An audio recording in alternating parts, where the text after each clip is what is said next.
درود، خوش اومدید به یه قسمت دیگه از شبیه ساز پرواز. قراره توی این قسمت طبق دیتا و اطلاعاتی که مرکز کنترل و فرماندهی اعلام کردن 3 تا شی پرنده دارن نزدیک میشن به مرزهای غربی و قراره اعزام بشیم به اون منطقه و یه گشتزنی داشته باشیم اگه چیزی مشاهده کردیم مورد هدفش قرار بدیم. و اینکه برای خودم هم جالبه که بدونم میشه پهپادها رو مورد هدف قرار داد یا نه. قطعا پهپادهای شناسایی هستن که به سمت مرزها دارن میان و ما از پایگاه شکاری شیراز داریم تیکاف میکنیم و اینکه خیلی سریع بریم سراغ این قسمت و تیکاف.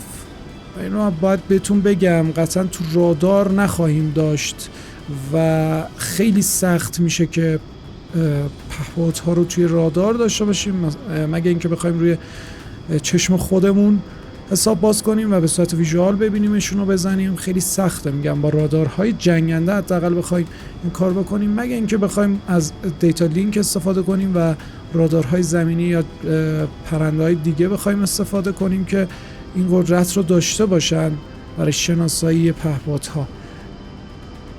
و پهپادهای شناسایی قطعا کنارشون موشک‌های دفاعی ندارن، برای همین تا حدودی میتونیم بگیم که با اطمینان تنها هم بریم مشکل خاصی پیش نمیاد، چون اگر بخوام موشک یا بمبی همراهشون داشته باشن از پنهانکاریشون کمتر میشه و اون موقع رادارها خیلی راحت‌تر میتونن شناساییشون کنن. خیلی خوب، ما یه بال سنگینی هم سمت راست داریم، احتمالاً بخواد موقع تیکاف اذیتمون کنه. خیلی خب ما یه ریکوست بدیم. کسی جواب میده یا نه؟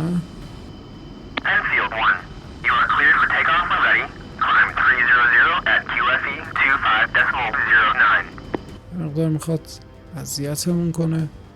بالهای سمت راستمون سعی میکنم تعادل رو حفظ کنم. خیلی داره میکشه.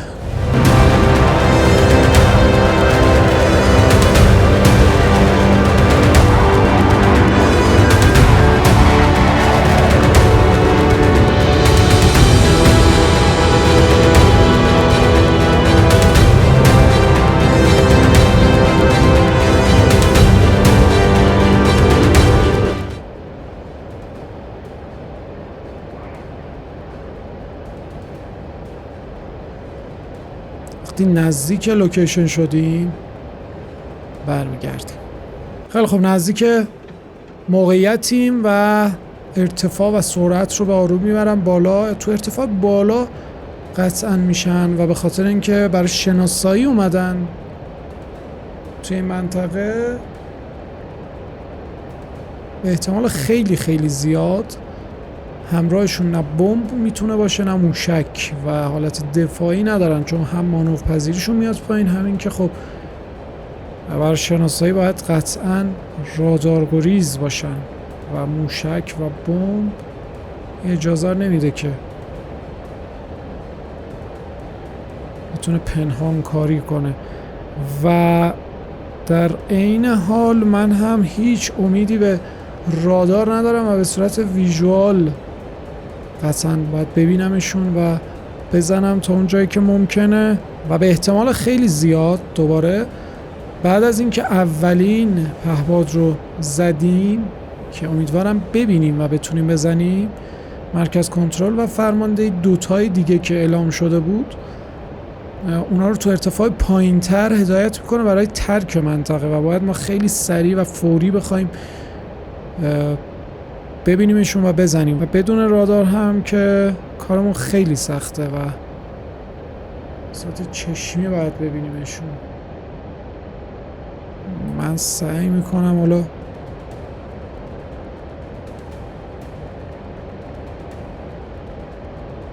فعلا که چیزی من نمیبینم.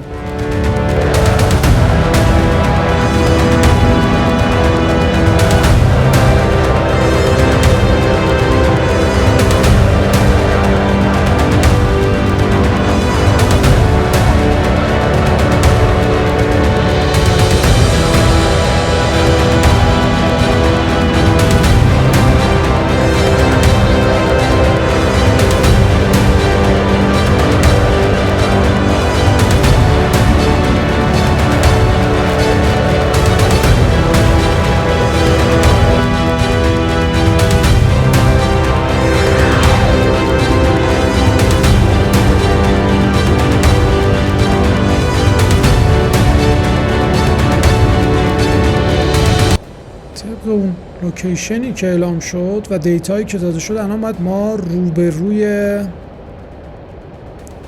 البته میتونه از بغل هم باشه، روبروی پهپاد شناسایی باشیم.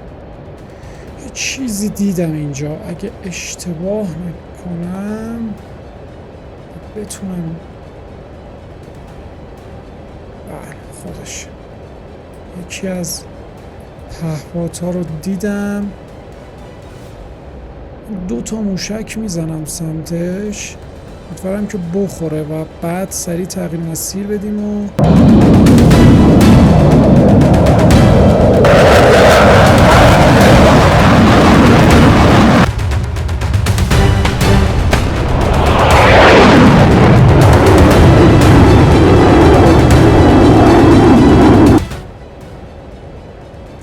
موشک خودمون میخواد موشک خودمون رو بزنه. بریم 2 تای دیگر رو پیدا کنیم.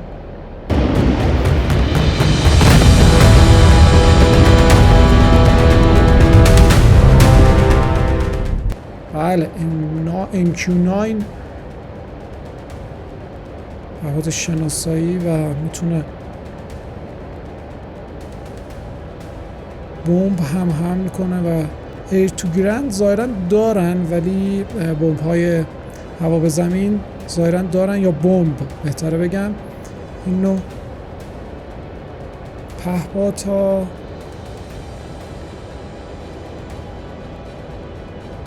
نیست که داره سقوط میکنه، اما موشک ایر تو ایرشو من نمیدونم داره یا نه، ولی خب الان مجبور بود که بدون موشک و بمب بیاد. این برای بعدی که ظاهرا ارتفاع پایینتری باشه، اگه شانس با ما یار باشه ما میتونیم توی رادار هم داشته باشیم.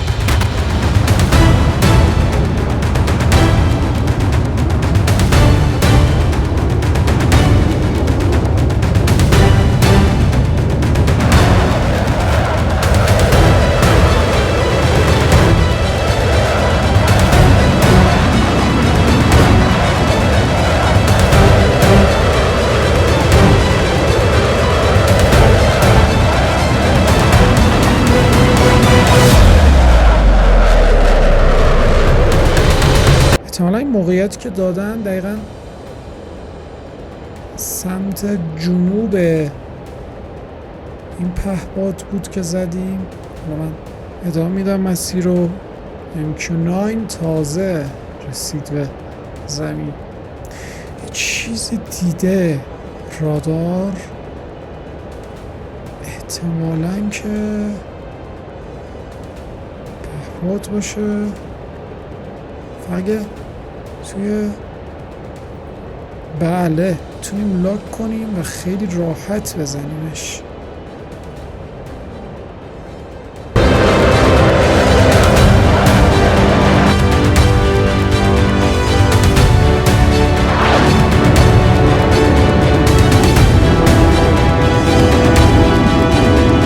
من شلیک کردم یکیشو که اگه زودتر رسید خورد بهش که هیچ، اگر نخورد تو فاصله کمتر بزنمش. الان میتونیم دیگه بزنیم. اولیه نخوره قطعا دومیه دیگه کامل لاک روش.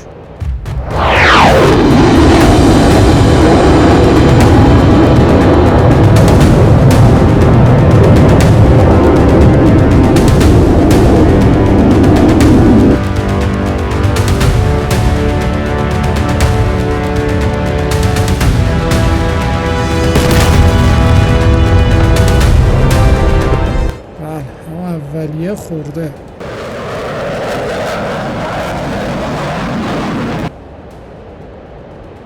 تو حالت اول بهش میگن، چون لاک نشده بهش میگن حالت دیوانه یا دیوانه وار، که موشک یه حالت دیوانه میگیره و میره و تو مسیر خودش شناسایی میکنه، و تو حالت دوم هم که لاک بودش کاملا مشخص مسیر و میره به هدف میخوره. گفتم یه اطلاعات خلبانی هم بدم بهتون، قطعا شما بهتر از من میدونید، ولی خب خیلی جالبه که دو تا حالت داره موشک‌های میان برد. البته توی دوربرد هم میتونه باشه.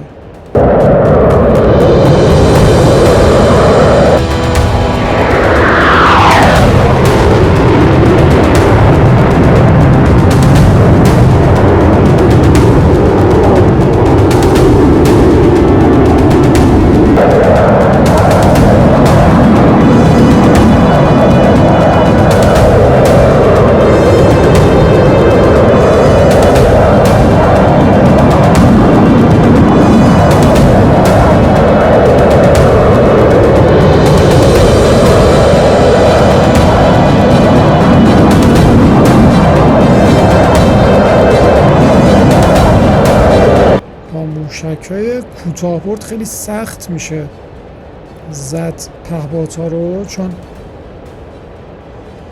معمولا وقتی لاک میشن با موشک با چشمای حرارتی تعقیب میکنن و هیچ حرارتی نداره، تقریبا حرارت داره ولی خیلی ناچیزه و نمیشه این راحتی لاک کرد و خیلی باید نزدیکشون بود. سرعتشون هم که پایینه، وقتی به این شکل با رادار لاک میکنیم یا از دور به صورت ویژوال میبینیم خیلی راحت تر میشه زدشون. امیدوارم دومیش هم با لاک بتونیم بزنیم. اونطور که گفتم قبلی هم با ارتفاع پایین تونستیم پیدا کنیم، پس بعدی هم ارتفاعش از همین هم احتمالا بیشتر بیاره پایین. خیلی سریع بریم، تقریبا نقاط صفر مرزی هستیم و تا یه حدی میتونیم داشته باشیمش و شلیک کنیم بهش. از دسترس خارج بشه دیگه هیچ کاری نمیشه کرد. یکی فکر کنم خیلی چیزی دیدم تو رادار، اینم چشمم خورد یا اشتباه کردم، یک لحظه اومد تو رادار. من زیاد تمرکزم روی رادار نمیذارم، سرعت رو میارم پایین، چون احساس کردم که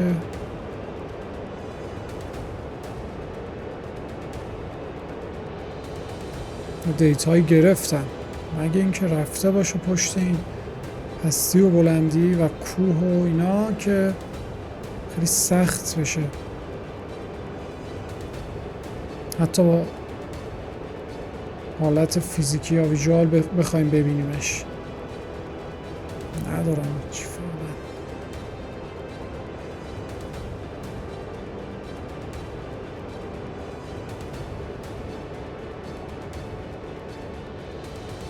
حالا سرمونه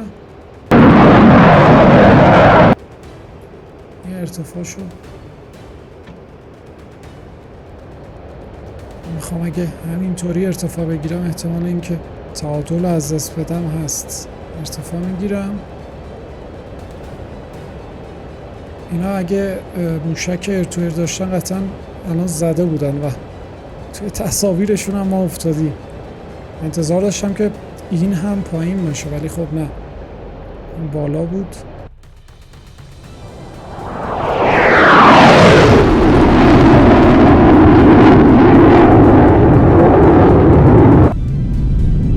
ببینید حتی تو رادار هم ندارمش، ولی به صورت ویژوال کاملا دارمش. بهتر که بزنم تا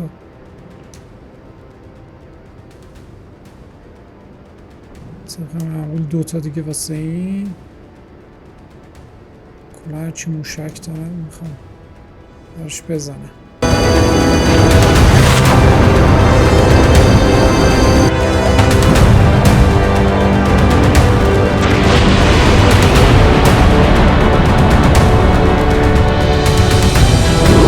امیدوارم که سمتش رفته باشه. من بر احتیاط میرم روی کوتاه برد چون اصلا موشک ها ظاهرا ندیدن چجور شد اصلا.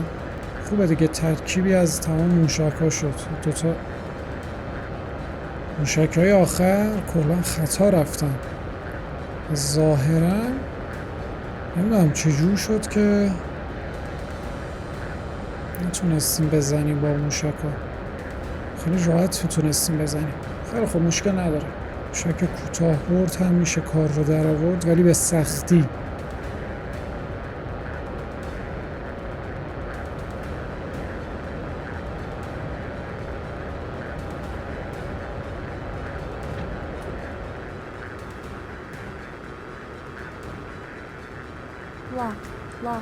لاک لاک شد. بله حالا دیگه لاک شد. دارم که بخوره دومی هم میزنم واسه اطمینان.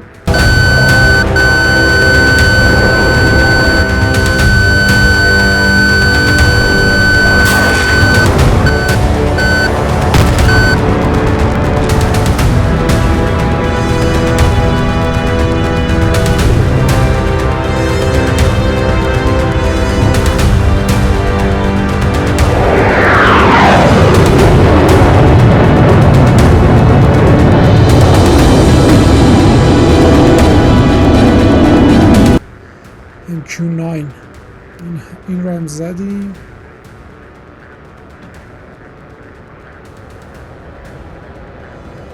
ارتفاع رو میارم پایین. اگه دیتا اشتباه نباشه 3 تا پهپاد رو هم زدیم و قطعا توی قسمت بعدی داک فایت و یه جنگ میشه گفت تن به تن خواهیم داشت.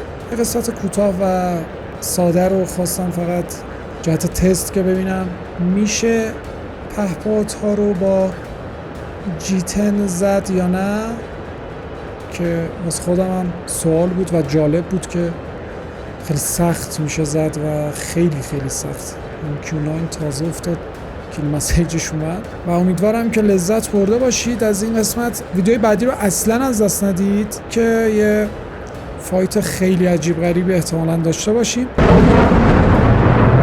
جنگنده های دیگه، و امیدوارم که لذت برده باشید. دمتون گرم. خیلی زود میبینمتون.